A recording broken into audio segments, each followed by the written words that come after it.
Yes. Okay, good morning, everybody. We're supposed to have a 10 o'clock meeting after this, so we're going to try to do our best here. It is Thursday, November 16th. This is the Judicial and Public Safety Committee. My name is Myrna Molina. I'll be chairing today's meeting. First item on the agenda is roll call. Gums. Gums here.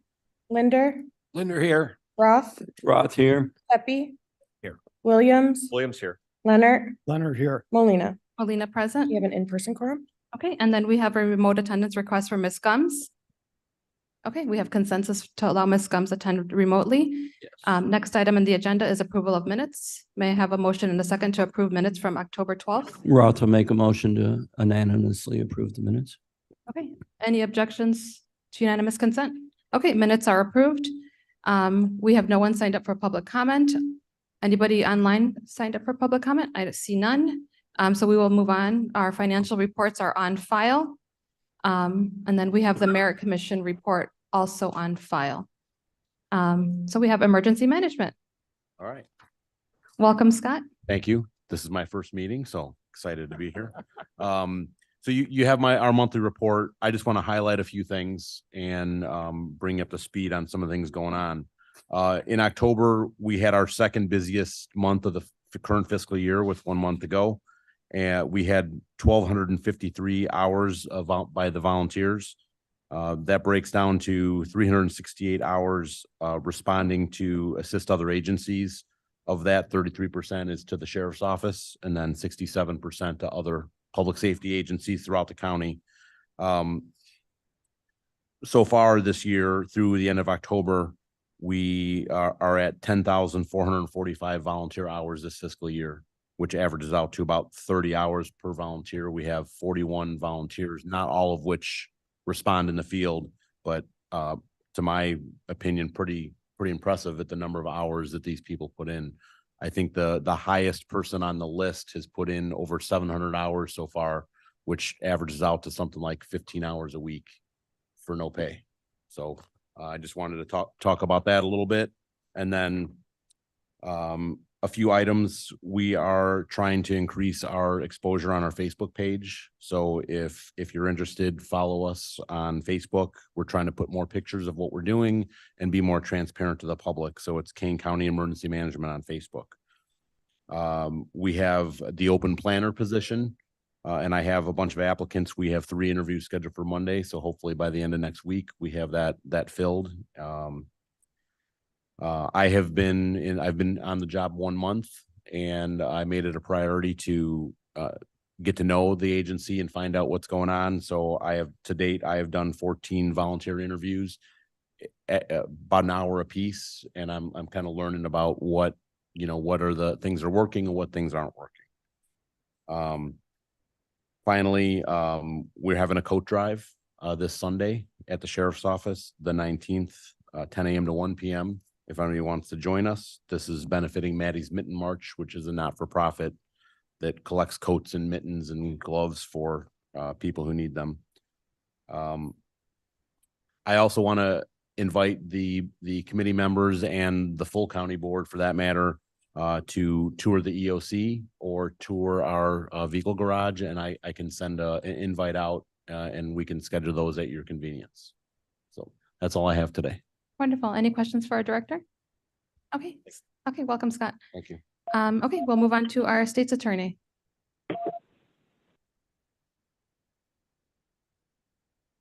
I'm out of order this time. I was waiting for the sheriff's presentation.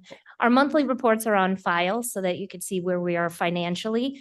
For the office, we are just preparing for the end of the year. At the end of the year, we close out a ton of files. We get our statistics so that we can show you how hard everybody's working. I can tell you that in these last couple of months, we've been really doing a lot of trials. We've had a couple jury trials go at least every week, a lot of bench trials. I can actually say that I did a trial. I'm still not done with it, but it's pretty good for my first one in 3 years. But they are all working really hard, and that's about all that I have. Thank you. Any questions for our state's attorney at this time? Okay, we will move on to our public defender. Ms. Conant, good morning. Good morning. Our reports are on file, and unless there are any questions on that, I can move on to my resolution. Yeah, go ahead and introduce that. First, just in regards to the financials that are listed, I do have 2 amendments to that. Under FICA, it should be $38,081, and IMRF contribution should be $22,799. This resolution is a budget amendment for fiscal year 24. I am aware that the budget has not been passed yet, but I do think this is of some urgency that it needed to be addressed now instead of waiting for the budget to be passed.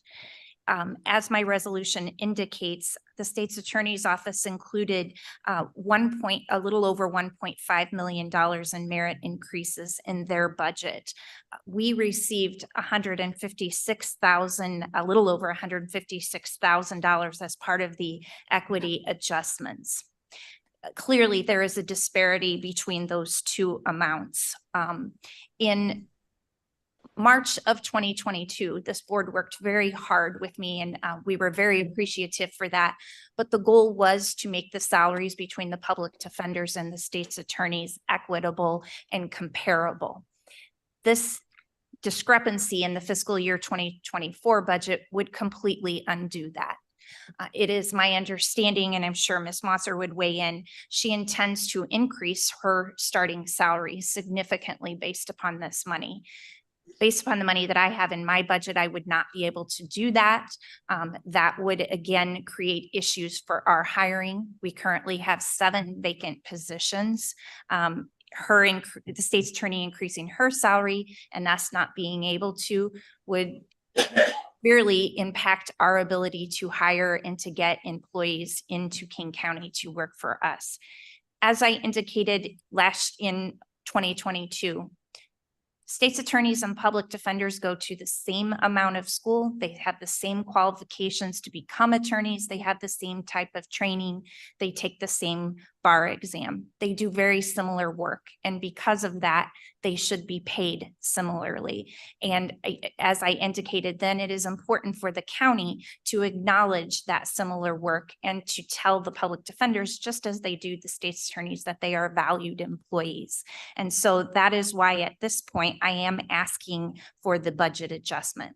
Okay, I'd like to entertain a motion to discuss and potentially approve the budget adjustment as indicated by the changes Ms. Conant provided. Roth will make the motion. Deputy second. Okay, I have a motion made by Mr. Roth, second by Mr. Tepe. Any discussion? Mr. Tepe. First off, I'm in complete agreement with this, so I'd just like to ask a few questions. One, what is your starting salary now and what do you want to raise it to? So right now, our starting salary is 62,000. In working with Ms. Mosser, and I can tell you that she has been very supportive of this, as has Terry Hunt. They've allowed me to see their salary so I could see where we fall short. Her intention is to raise her starting salary to 75,000. So that is what I would like to raise mine to as well. Okay. Does that then also mean you need to do some adjustments for current personnel? Correct. Yes. Because we would, by raising the starting salary that much, I have attorneys that make less than 75,000 right now. So the adjustments would have to go through the office. Okay, and I'm sure you've done it, but I just want to have it on the record. I'm sure you've communicated with the finance department with all of these details, right? Yes, I have, Kathy Hopkinson also has been very supportive and very helpful in getting me the information that I needed. All right, I think this is a much needed adjustment. Thank you. Thank you.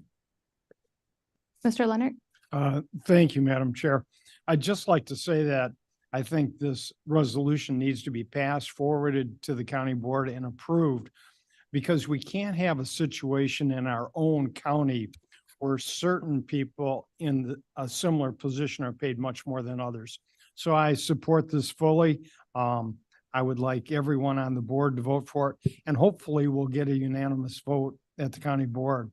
But I don't know of anybody that is objecting to this, so I'd like to get this passed. Thank you. Ms. Gums. Thank you, Madam Chair. I do have a couple of concerns. I do support this. However, if somebody can answer the question as to what this would do legally for our posting of the budget that we have that's going forward on the 21st. I'm concerned about those issues. And I think I would feel more comfortable if this budget adjustment came after we pass the budget. Those are concerns I have. I don't know if there's a state attorney that can answer those questions. Thank you, Ms. Gums. I think that would be more for finance. Ms. Hopkins, Director Hopkins did review this with us. When we saw the state's attorney's proposed budget, we automatically kind of thought, well, if that's going to pass and it seems that the county board has approved pretty much our budget adjustments, that we need to do the same for the public defender. So this will be included in the budget. It's going to come from reserves, just like the state's attorney's request is coming from our reserves. So, but I guess I defer you to Ms. Hopkins if you have any further questions regarding that portion. And then I have I'll let Mr. Williams and then Mr. Roth. Just to, thank you, Williams here. Just to Ms. Gum's point, State's Attorney Frank opined like a week ago when we passed the budget or did the first reading that it could be amended. So I don't think this is a problem from a legal standpoint, based upon advice of counsel. I'm getting that confirmation now. That's That was the exact same comment I was going to make. Okay. so. Yeah, Mr. Frank has been great giving us advice here. Okay, any other questions regarding this resolution? All right. I would just like that confirmation really quick. I obviously support this action, but I just need confirmation. Thank you. Mr. Frank. I am here. The way the budget or the way this resolution is I'm looking at is it seems like it's planned for December 12th. The budget was submitted out, I believe, yesterday. I will talk with Madam Chair to see if it can be added. The only legal requirement theoretically to add it would be to comply with OMA. But because of the issues we've had related to the 5-day, my recommendation would be to move it or keep it as is on December 12th, as long as this would allow the Public Defender's Office to have their increases by the beginning of the new year. And if that's okay with Ms. Conant, that would be my recommendation at this point. Yes, the way the committee flow, this is going to be an adjustment to the 24 budget. So it is going to go to finance still, and it is still going to go to executive and county board for December approval. Then I So have no it will be problem. an adjustment. Yeah, I have no problem with this because essentially what you would be paying for it out of reserves, or you'd be paying for it through some other means, as the budget is already kind of locked in unless it's changed or amended at the meeting on the 21st. Very good. Thank you. Okay, good questions. Anything else? Okay, may I please have roll call? Gums, Gums, yes. Linder, Linder, yes. Roth, Roth, yes. Pepe, Zeppy, yes. Williams, Williams, yes. Leonard, Yes. Molina. Molina, yes. Passes. Okay, and again, this passes to our finance committee next, or late this month. Okay, anything else, Ms. Conant? No, thank you very much. Okay, thank you for your work. Okay, we're going to move on to judiciary and courts. Good Chief morning. Judge Hall, good Good morning. morning. Before we start, I want to introduce our new incoming Chief Judge, Rob Villa. Morning, everybody. Welcome. So we're going to start with Andrea, and then I have a few comments after that. Morning. We have one resolution that we have up for discussion. It is a resolution authorizing the creation of a special fund for public defender funds that we received from the Supreme Court. The Supreme Court established a fund to provide monies to various counties, all counties in Illinois, to support public defender and public defender services. Our allocation for King County was $104,978.08. So this morning, we're asking that that money be deposited by a special fund establishment because it's only able to be utilized for that purpose. Okay, I'll entertain a motion to discuss and potentially approve this resolution. Roth will make the motion. Mr. Roth? Leonard seconds. Okay, any questions? Andrea, just one question. I know our director of finance has requested, to try to limit the amount of special funds that are created in the budget. This one's, can you tell me specifically what this allocates for? What would be considered public defender services that this would cover? So you know what, I'll go ahead and take that and perhaps I'll defer that to Ms. Mosser, or not Ms. Mosser, Ms. Conant. I was thinking about Ms. Mosser for support of the special fund and Ms. Conant to talk about specifically what that money can be used for. So Ms. Conant? So pretty much it can be used for anything. It can be used for salaries, bonuses. I'm a little hesitant to use it for salaries because this is not money that we can depend upon year to year. It can be used for office supplies, IT equipment, furniture within the office. So pretty much there is a list that they have given us, but it pretty much covers anything that we would need to help run our office. And it's specific to the public defender's office, the reason why we shouldn't include it in the general fund. Correct, Okay. correct. And I can give a I little. may, oh, I'm sorry. I just want to give you a little history as to where this came from in the future. So during the Safety Act discussions, one of the things that came out of the Safety Act was when we were talking about Central and Southern Illinois, what became very obvious very quickly to the Supreme Court was that there were many counties and many areas that could not afford public defenders or public defender services. And so in their attempting to address that, the Supreme Court went to the Illinois legislature and asked for allocation and ultimately received and decided to allocate $10 million to public defenders' offices across the state of Illinois to try to enhance in some places, unlike us, even just create and have a public defender available to be able to address the Safety Act concerns. One of the questions at the statewide level, Ms. Molina, has been just what you had asked. What can it be used for? And there were really very, very few limitations put on that. And then again, the hope is that in future years, and I agree with Ms. Conant in that I think that to use it for salaries right now would be a little bit, I wouldn't say risky, but I don't think we want to do that because we can't guarantee that it's going to continue to be there. But again, the idea and the hope is that this is money that's going to be continued to be allocated in the future. The purpose of the special fund, though, is that because it's coming from the Supreme Court through the AOIC. And because we are a separate branch of government, we have to ensure that that money that comes through cannot be used for any other purposes other than the purposes for which it's been given. And so I know, and I appreciate the conversations we've been able to have with the finance director. We've gone back and forth and had a number of different communications, but based upon where it's coming from, based upon us being a third branch of government, we feel that we need to have the special fund to be able to protect those funds. And I'll turn it over to Ms. Masser for any further comment on that. So we've reviewed this as well, and we believe based on where this money is originating from and where it ultimately needs to go to, that for the protection of the funds, it needs to go into a special fund is the way that it's being set up right now. We agree that these are things that ultimately our state could ask for an accounting that's not right now written into anything, but we are very concerned about that being a possibility. And this will be the easiest and clearest way for us to ensure that we are following exactly what this money is intended to do. So I would urge this board to vote for it, because I think that this is for the protection of what we do here. And the only other thing I'd want to add on that is one of the other things, obviously, I know you do this as well as us, is you reach out to other counties and you look to see if you're an outlier or if you're doing what everybody else is. And the resolution came right from Lake County. And so we have been in contact with other counties to ensure that we're not the outlier, and we are not. Okay, thank you, everybody. Any other questions or comments, concerns?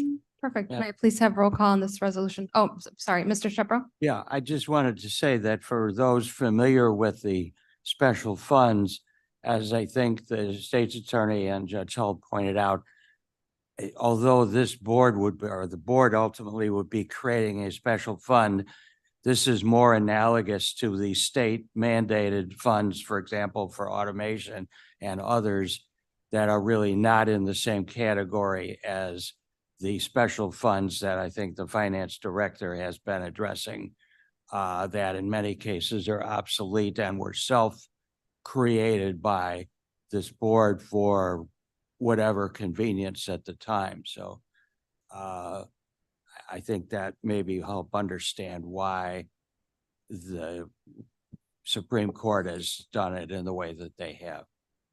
Thank you, Mr. Shepro. Any other questions? Okay, let's have a roll call. Gums, Gums, yes.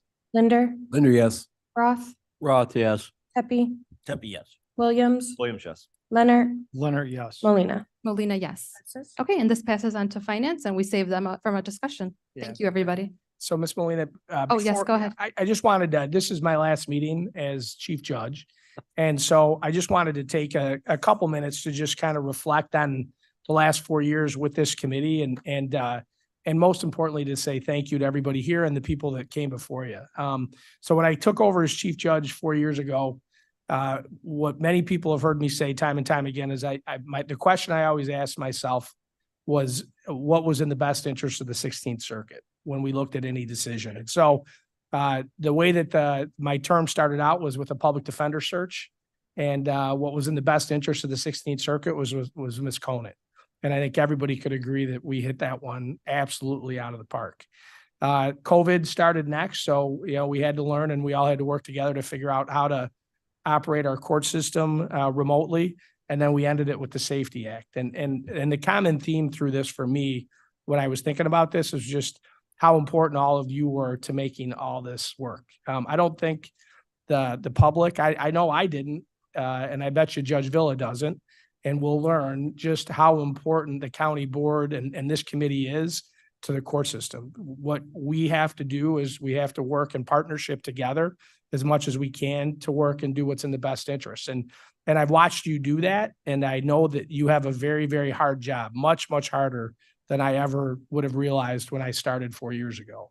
There's union contracts, everybody's coming, there's building concerns.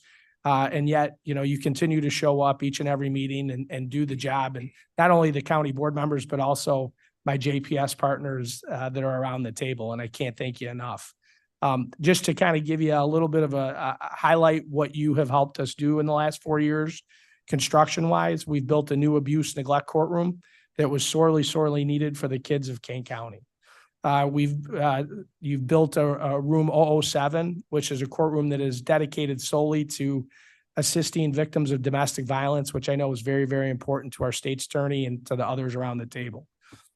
You have renovated room 149, which is where our petitioners come in to seek OOPs. If you haven't gone over there, you need to. It was the vision of Christy DeChristopher in our office as to what she thought petitioners needed: more privacy, better services. You guys came through and helped us with the funding, and now as a result, those petitioners are being served.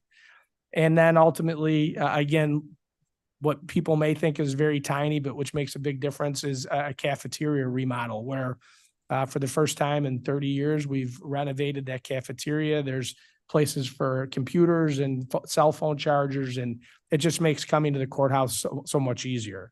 From a staff perspective, again, you've worked very, very hard on making sure that the Kane County employees are treated equitably.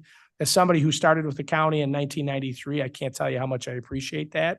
As a result, not only have we been able to hire Ms. Conant, but we have a new TCA and Ms. O'Brien. We have a deputy TCA and Jason. We have a new interpreter, supervisor, and coordinator. All that comes through you and your support.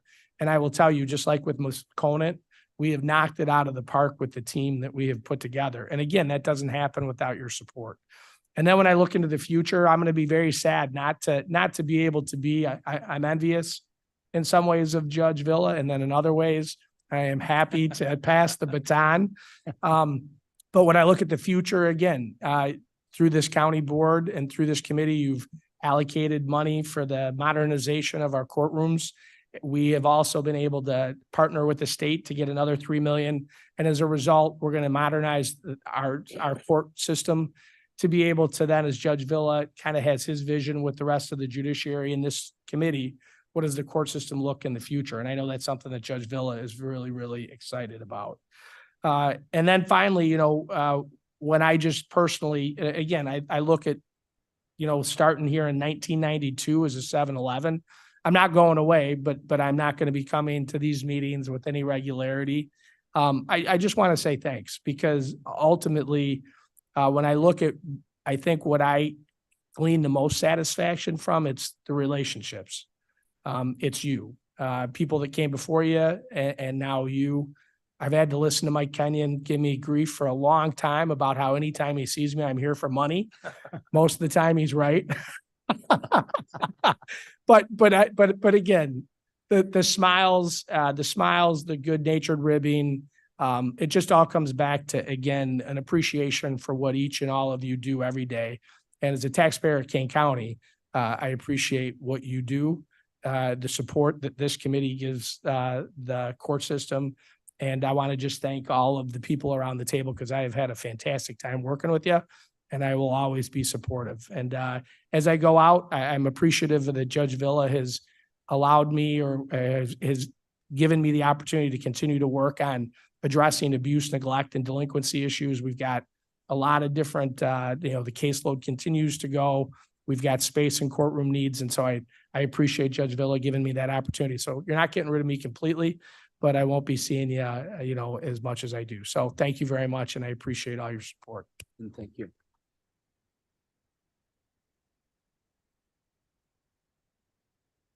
And Judge Hall, I just like to say, we as a committee wanted to express our thanks to you. We had a proclamation ready. Mr. Williams generously wrote it for us. And when I shared it with our chair, she thought it was important that you be recognized in front of the whole board. So we hope you can join us on Tuesday for that recognition.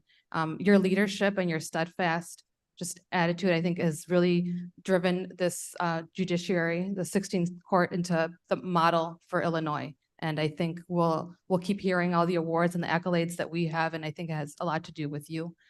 So I thank you for your service.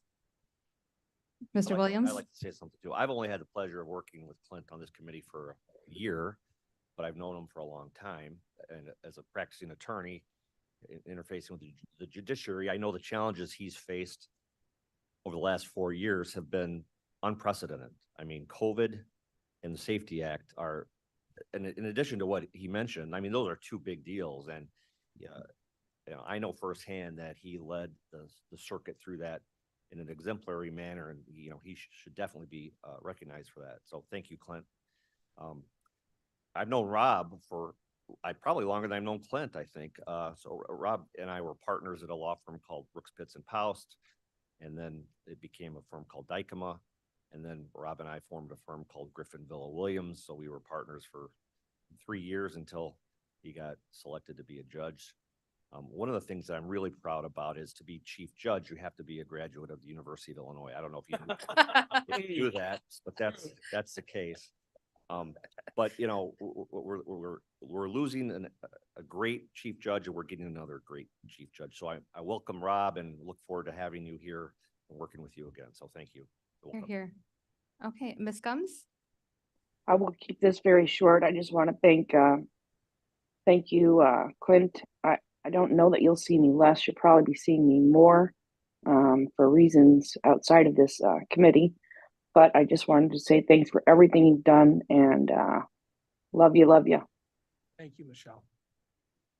Mr. Leonard? Thank you, Madam Chair.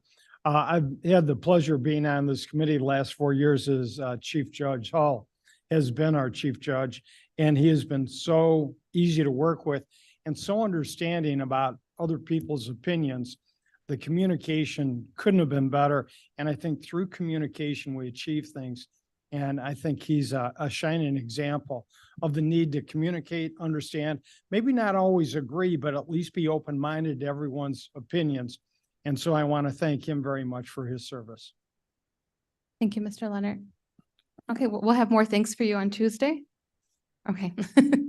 All right, we will move on to our Court Services Administrator. Good morning. I don't know how to follow all that up. My monthly reports are on file. I just want to point out that while our turnover has significantly decreased, it does continue. And in the monthly reports for the probation, the pretrial department in particular, you can see we continue with training. That is eating a lot of the time of my staff, and where a lot of my resources are going to is bringing our new staff up to speed. As you can imagine, with all of these very complex laws, sex offender registration law, I'll talk about in a minute as well. It requires a lot of education, a lot of training, and a lot of time to make sure that we're all on board and all up to speed, especially with something as important as, compliance with terms that the court may order. And so it takes a long time for us to bring people up to speed on all of that.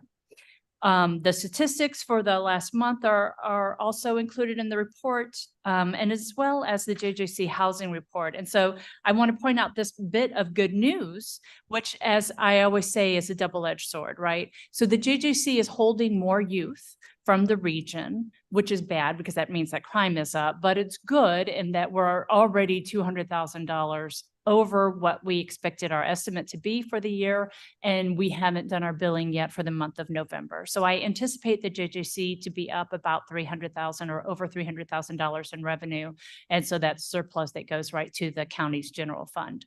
I didn't highlight it specifically, but my revenue largely comes from the state of Illinois, and that's about 2 to 3 months behind.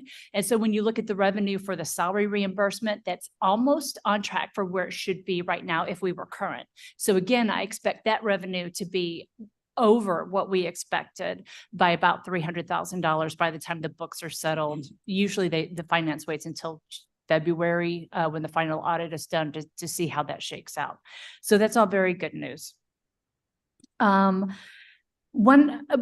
thing that I want to bring to you that's not so great, a person has begun a lawsuit, not in this county, but in a different county, over residency requirements for registered sex offenders.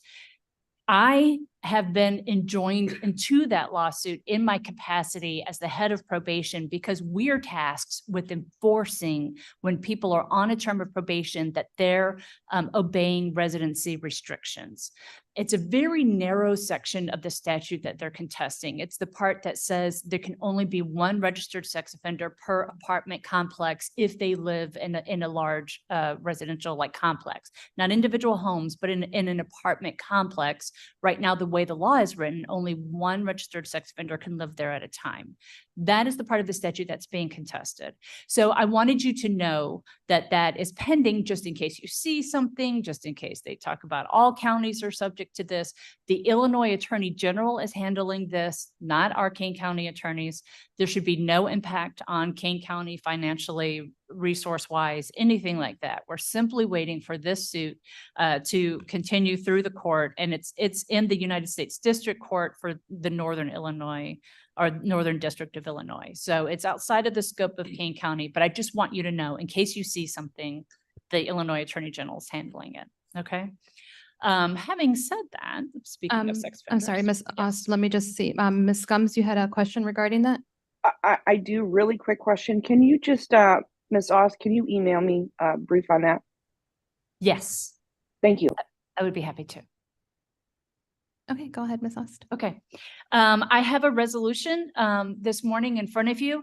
I've spoken previously about we use a containment model for sex offenders. So for when a person is convicted of certain sexual offenses and they're on a term of probation, we use what's called the containment model.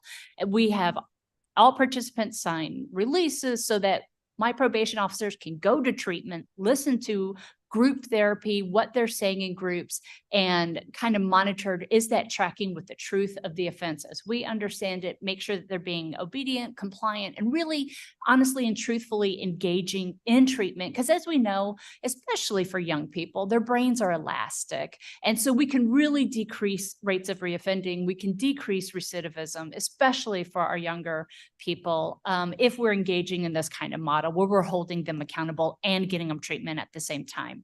So I'm asking you to approve this resolution that simply continues our relationship with treatment, to engage in this treatment. And I will also say that there's no impact to the county general fund on this.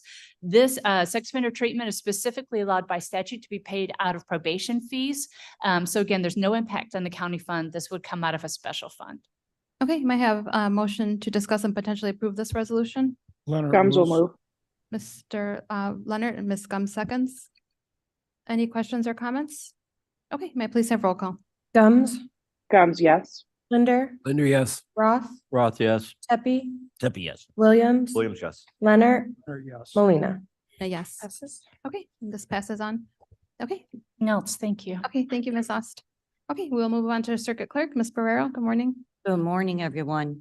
I just want to say kudos to Chief Judge Hull, because without him, you've been the only chief judge since I've been in office, and the phone calls at, 9, 10:30 all night long, when we were going through COVID, and all the texting between all of us offices that were impacted with staff going through COVID. After it kind of died down, I was feeling really neglected. I wasn't getting texts in the middle of the night. Thought I was doing something wrong. I just wanted to point out that my report's on file for everyone to look at.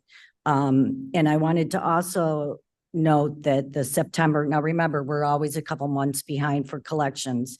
There was approximately 1,589 cases that were sent to collections. And that should have amounted to 1,400,000, and it actually came to 79,000 so far. So you have to look at that. We're not getting what we used to get in collections, but we're still trying. Mainly, there's a lot of legislation out there right now that will stop us from, seeking collections on a different timeline, actually pretty much entirely, because we won't be able to tell when folks are actually released from penitentiaries. Also, we have an increase in filings this month for criminal, over 5,000. We had over 6,400 just for civil cases this month. And I wanted to talk a little bit about the budget. This was a very trying process for all of us involved, and I'm not pointing any fingers or anything at the new finance director, because I think she's done a phenomenal job. But when I finally got a chance to try and figure out, which I know we all had trouble figuring out, how and what was left in our budgets. And this kind of goes back to what the PD discussed earlier and the state's attorney discussed earlier, that I normally put a small portion in my budget for increases. It's never in an item where anybody would see it. It's never a large amount. It's a reasonable amount that would normally be approved by the county. That was pulled out of my budget due to the fact that I was the only department that got out of the equity study. And the reason I got out of the equity study was said that I'd misunderstood it. And I would be happy to email whoever would like the email I received when I was giving the names of the individuals that I should bump up my salary. Had nothing to do with those names, but what I'm trying to say is the idea of bumping up 2 or 3 people and not the rest in that same category, and bumping up individuals higher than their supervisors that they work with, and they're all the same supervisors. These people were in their positions for 5, 6 years. You cannot bump up a new person higher than everybody else. You just can't do that. I have 99 employees. I'd have mutiny. Without these deputy clerks, the courts would not be able to run. This is something I don't think the public or the county board understands. Without the circuit clerk's employees, the county would not be able to run. That's the judicial system and the attorneys that call in, the judges that call in. We assist all of these individuals. So I had a conversation with the director of finance, and I was trying to figure out what's going on with my budget, because that's what we do, right? We sit, we wait for it to get approved, and then we find out what we've been given. And I was told the only extra dollars in my budget were for the vacancies. Okay. I was also told the reason that the 3% was taken out of the merit increase that everybody got was because I pulled out of the equity study. Okay. It's hard for me to put this in words, how frustrating all of this is. And I will be coming back with a resolution just like the public defender did. And it could be, reasonable, and it could be quite ugly. We do have negotiations going on right now for our union contract, which is up on December 1st. And you've left me no dollars at all to cover that. None. And you have to go back and think, and the sheriff's office just had a civil contract approved, 18%. If you think that the deputy clerks don't read these resolutions, you think they don't know what's going on in King County? That's our job, we read. So I just want to, help you to understand that I have been living within my means and playing in the sandbox, as Monica Lawrence constantly tells me to do. And, I also have to do what's right for for my department. I have to do what's in the best interest for the circuit clerk's office. And if other areas in the county, if other departments are raising their beginning salaries, then of course I will have to. And then what does that mean? Who asked? I believe it was Tepe asked, what about the, senior one? That's going to have an effect down your whole line of employment, all your employees. So I just wanted to kind of, I didn't want to, started with a good point and ended with the sour. And It's just very important that you understand. I have given increases. When I first walked in the door 3 years ago, the pay was $13.59 an hour. $13. It's $17.75 now. And that's within the means of my budget. Okay? So I have slowly increased those dollars so that I would not have to come back to the board and say, I need, $2 million to get caught up with the rest of the offices in Kane County. So we've been living within our means, but this next year is going to be very challenging, very challenging. We have all of our deputy clerks now for the courtrooms, which thanks to the rest of the judicial partners here, we've all worked really hard to get staffed. But we have so much training going on. It's unbelievable. We had over 44, we have currently over 44 employees 2 years and under in my office. And that was due to the pay. Yeah, a little bit of COVID, a little bit of retirement, but mainly the pay. So I just wanted to put that out there. When I come back in a month or two, hopefully I will have better news. But currently, that's what's going on right now with us. Okay.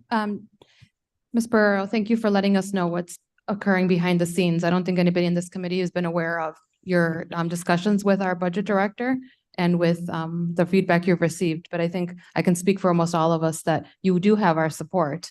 So whatever changes do need to be made and adjustments to the budget to make it equitable for your employees, that's our job, is to support you in that. Thank you. Ms. Gumbs, did you have something to say? I did. Thank you very much.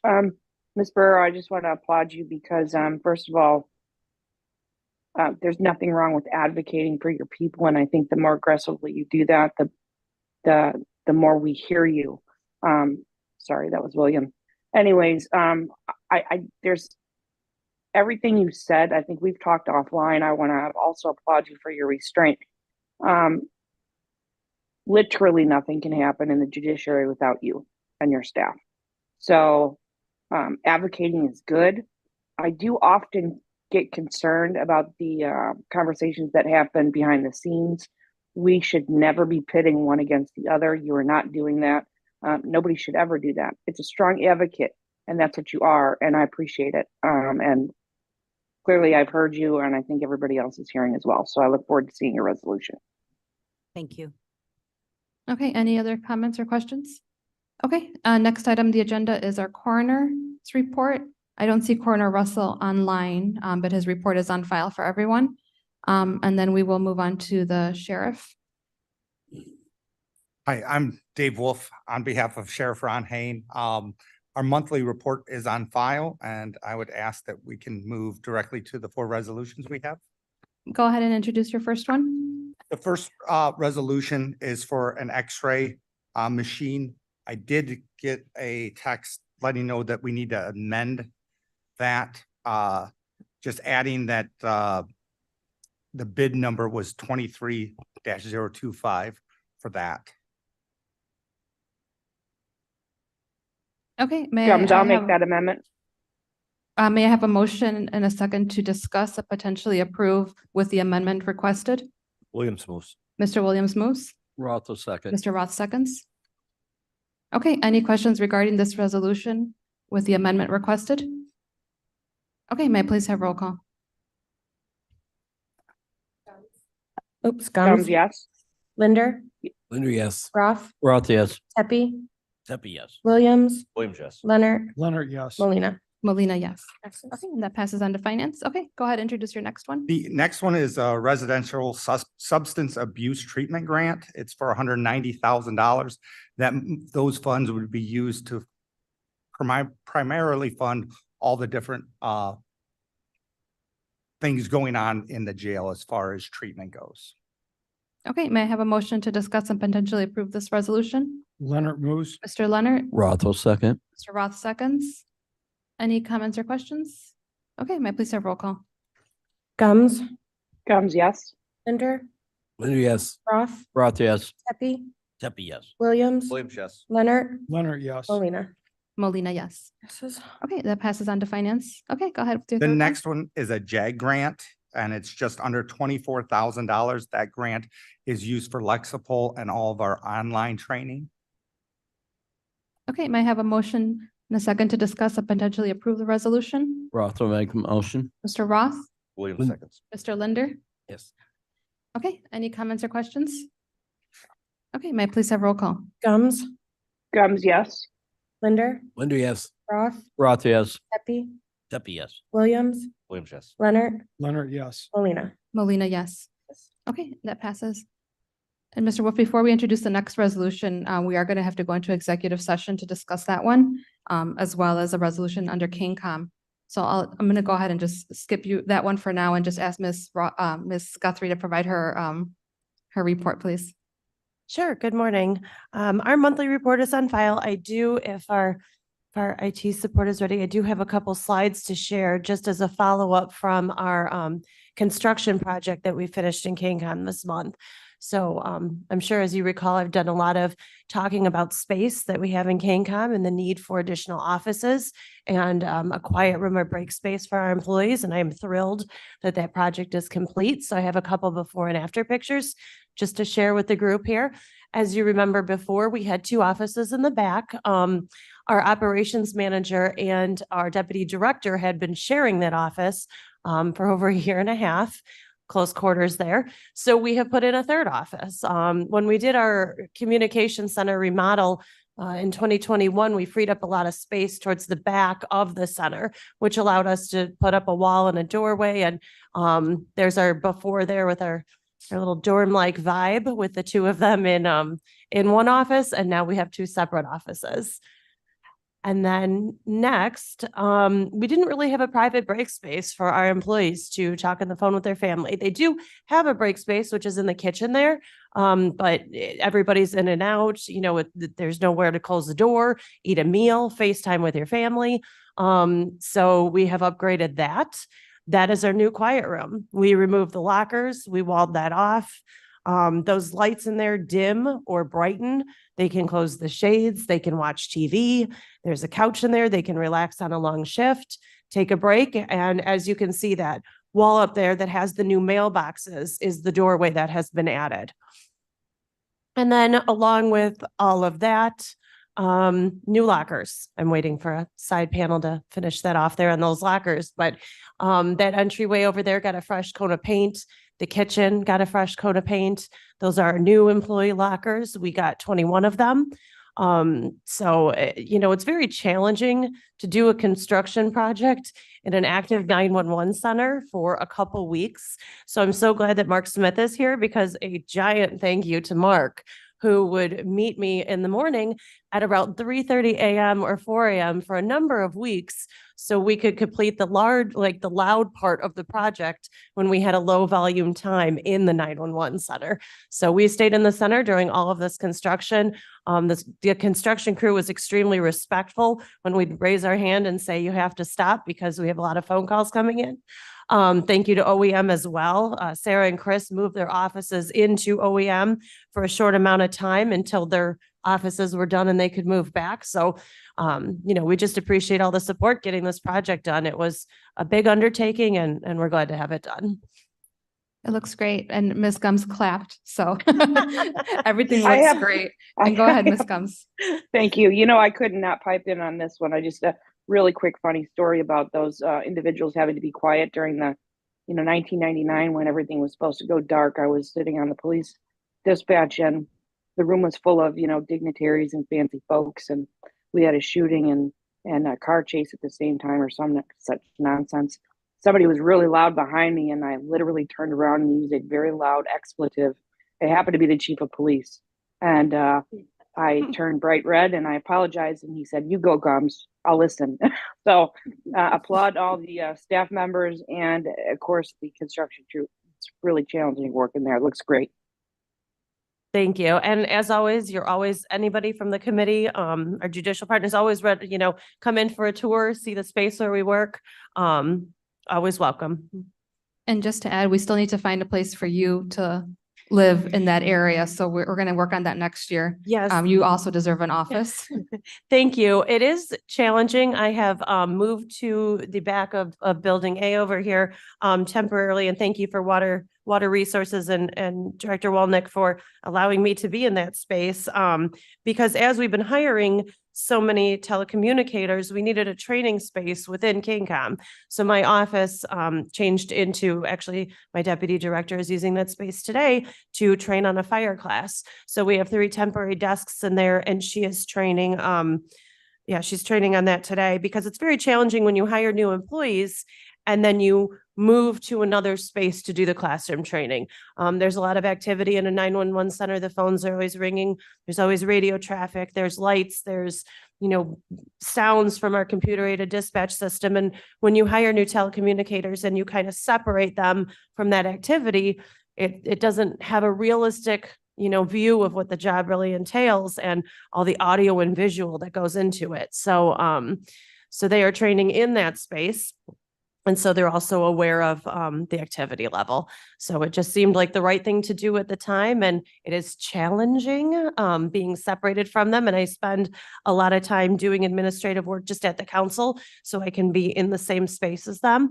But it's not just me. Our radio administrator as well is still in the yellow house under the stairs. So I would love if prior to me, if we could even find a new space for him. He claims he loves it, but I think along with storage and a better office space for him will be something I continue to advocate for. Thank you, Ms. Guthrie. Okay, anything else?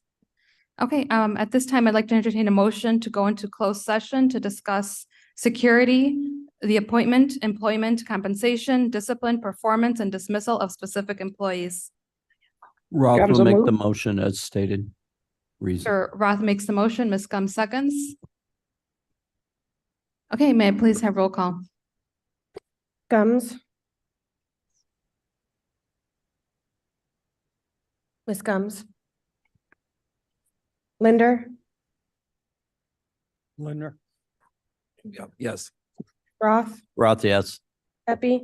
Tepe, yes. Williams. Williams, yes. Leonard. Leonard, yes. Molina. Molina, yes. Okay, we are in closed session. Thank you, everybody else. We'll see you next month. All right, everybody, please give me a few minutes to set up the closed session for those attending online. Please accept the invitation to the closed session. Thank you. Good luck.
Now back in open session, may I please have roll call?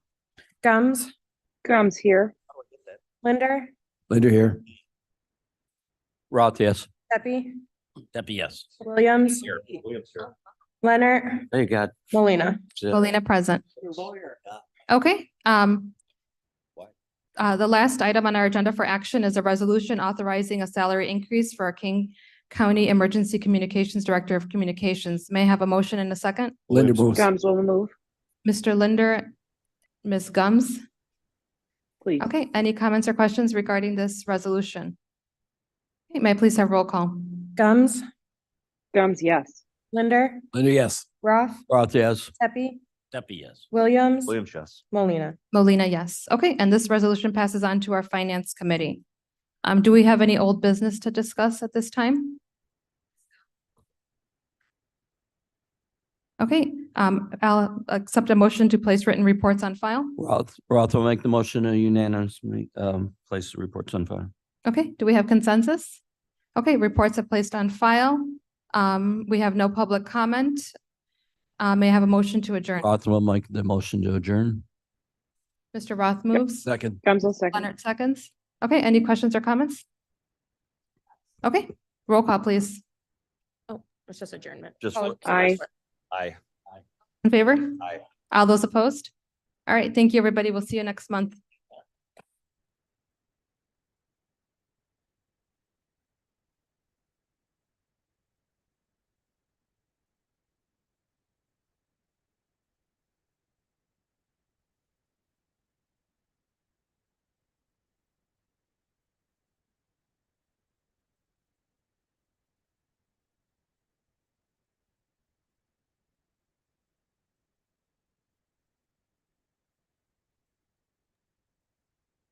If anybody can hear me, can you just tell me how long we have between